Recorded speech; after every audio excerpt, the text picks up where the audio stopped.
Today I'd like to make sure you know how to do the speed of a wave on a string lab. So this is important when we're looking at stringed instruments like a guitar, a piano, or a cello, or any stringed instrument.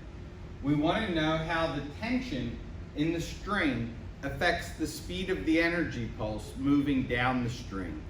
This is going to be the first step to figuring out what frequency, what note is going to come out of the string when that string is disturbed. So you have your quote, then you have your program. You're going to open up the program. Your data table, you're going to be collecting data for tension, distance, time, and speed. You're going to do 6 strings because there are 6 strings on the guitar.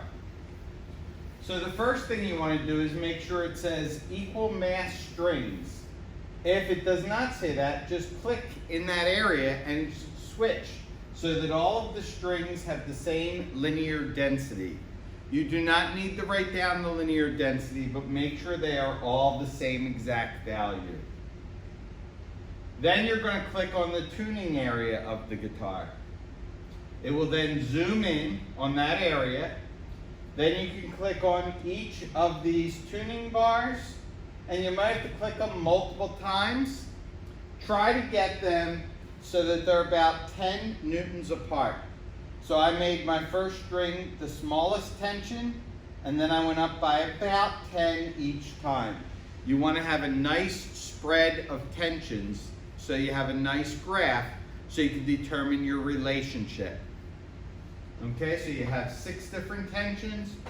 Again, you might have to click multiple times because it's going to randomly generate a tension for you.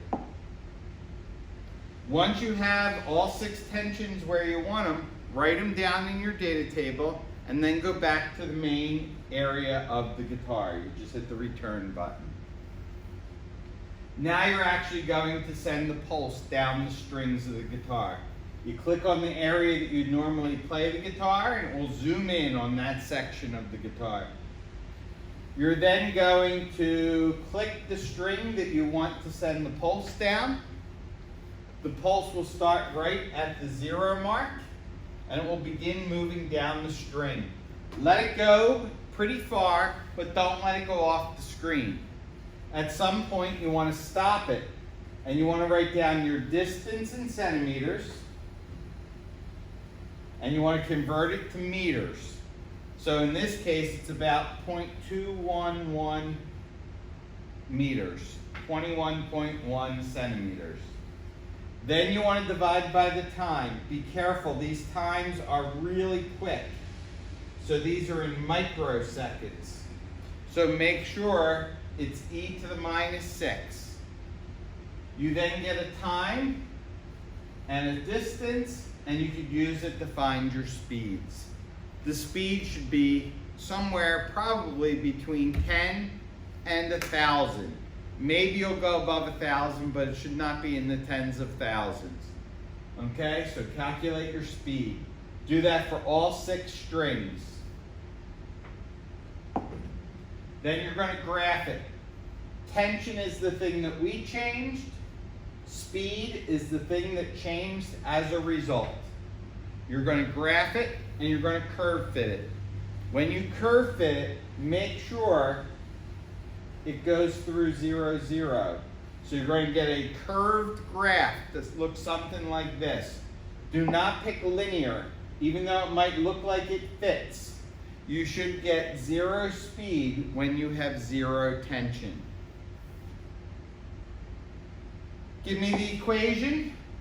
Make sure you don't use x and y. Then do your conclusion. It's going to ask you what one other factor could have affected the rate at which the energy pulse moved down the string. That other factor is going to be the mass of the string. That's why we made them all the same. I hope this is enough to get you through the lab, but if not, come in and see me during Macaulay 1.